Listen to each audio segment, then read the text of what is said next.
Okie dokie. Today we're going to be looking at Kirchhoff matrix tree theorem. And we'll start off with these 4 points, 1, 2, 3, and 4. We are going to generate a matrix. If you want to look at another lecture I did that's similar to this, but it deals with this, it's called a random walk matrix video that I've already posted. And it's similar to this, and it's interesting to see what the difference is between Kirchhoff matrix tree theorem and the random walk matrix. That's my other lecture that's very similar to this, but on 2 different subject areas. So what we're going to do is we're going to create a matrix whose elements are governed by these definitions. And that is that we need the number of lines from a point if I is equal to j in the matrix.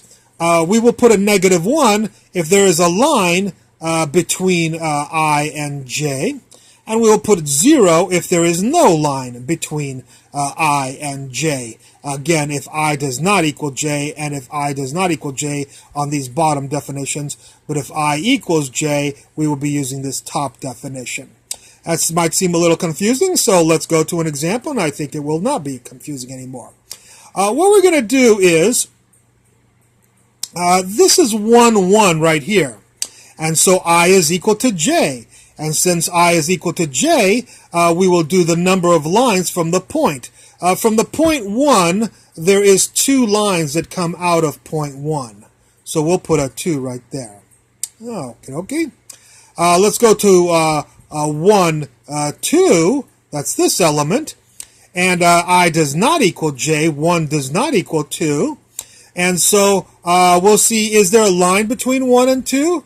And there sure is, so we'll put a -1 in that element. How about 1 and 3? There's a line between there, and so we'll put a -1. How about between 1 and 4? There is no line that goes from 1 to 4. This is not a line that you can't go through one of the joints here.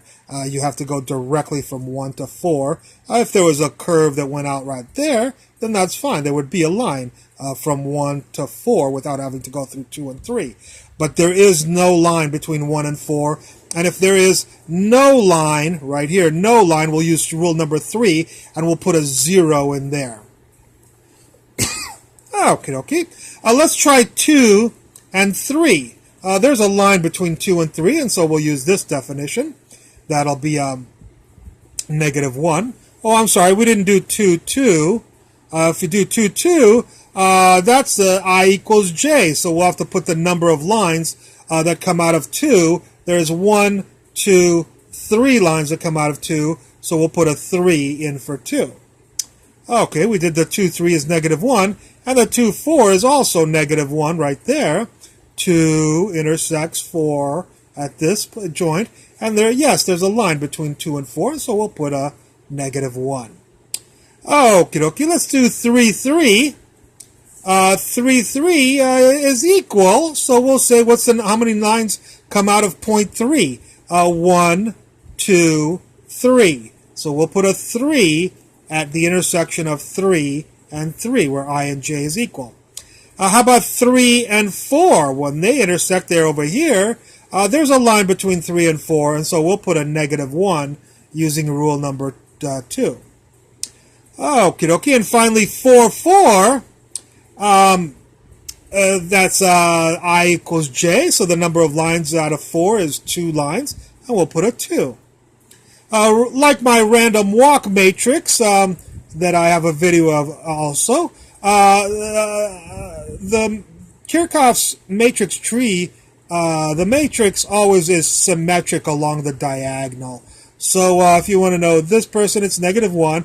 If you want, you can redo this whole definitions to do the lower triangular part of the matrix.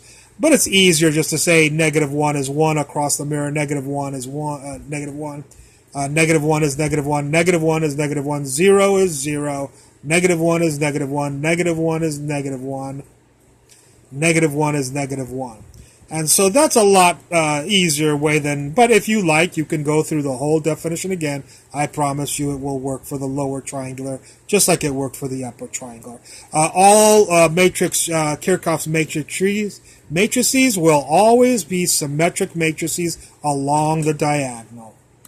Okie dokie. Now, as usual, we're wondering why are we learning this? Actually, it's called Kirchhoff's, as you may have known by taking your second semester of physics. Kirchhoff is concerned with electrical circuits. So this mathematics is used heavily in electrical circuit analysis for you double E majors.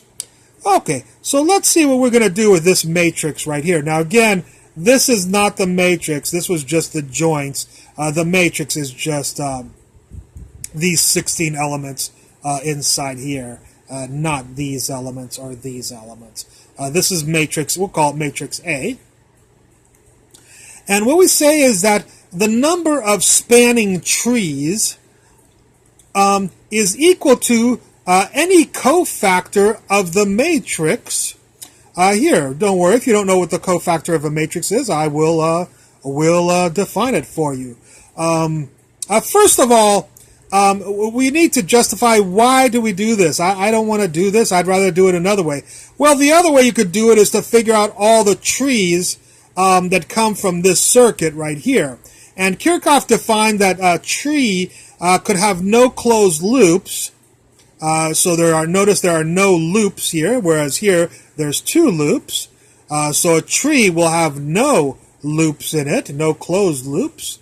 And also, all the paths between any 2 points are connected. So that means the whole structure has to be connected. You can't just have a point just sitting off in space. Now, if we want to know how many trees you can make out of this, one of them would be according to these rules. One of them would be this one or this one. This is another spanning tree. Here's a spanning tree. It has no loops, and all the points are connected in one structure. Here's another one, and another one, and another one. All these could be made out of this, and there's another one, and another one. And there's 8 possibilities for this thing, which would be a very simple circuit.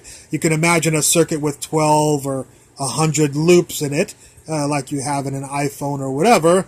I don't think you could do this work like this, and even this would take you quite a while. So we're going to try to show you a way where you can do one with 1,000,000 loops, and you just have to have a calculator or computer figure out a matrix for you, and then a determinant.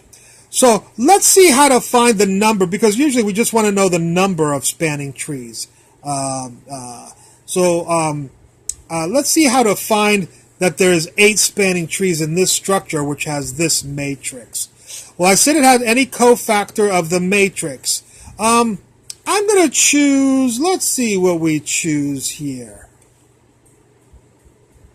Why don't we choose this element to figure out the cofactor. So how do we figure out a cofactor? Well, this is the formula for the cofactor.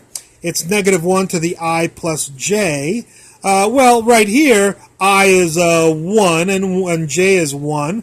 So I guess you get -1 to the 1 plus 1. And I wrote that here, -1 to the 1 plus 1. And then we have m sub ij. Now, what is m sub ij? It's the determinant of, if you choose this element, cross this column and this row out, and you will get this matrix in here.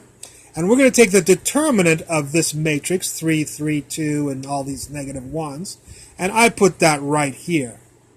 So m, 1, 1, is simply cross out the 1, 1 element, row, and column, and you'll be left with this matrix, and then take the determinant of this. Well, I figured out the determinant here for you. The determinant, you can figure that somewhere else, but it's 18. A real quick way to do it is 3 times 3 times 2 is 18. negative 1, negative 1, and negative 1 multiplied is negative 1. Negative 1, negative 1, negative 1 is negative 1. Always minus parentheses. And then the other diagonals, this times this times this is 3. Negative 1 times negative 1 times 2 is 2. And 3 times negative 1 times negative 1 is 3. And so if you take 18 minus 1 minus 1 minus all of this stuff, guess what? You get 8. And even though that might seem like a little bit of a hassle, it's nowhere near as much of a hassle as what it took me to find out all these 8 trees here. I did this a lot faster than this. And after you do 10 of these problems, you'll do this always a lot faster. And when you use a computer to figure out the determinant or a calculator, you won't even have to do this work here. And you can figure out that it's got 8 trees. Anyways, I hope you enjoyed this lecture, and I look forward to any comments at the bottom. And thank you very much.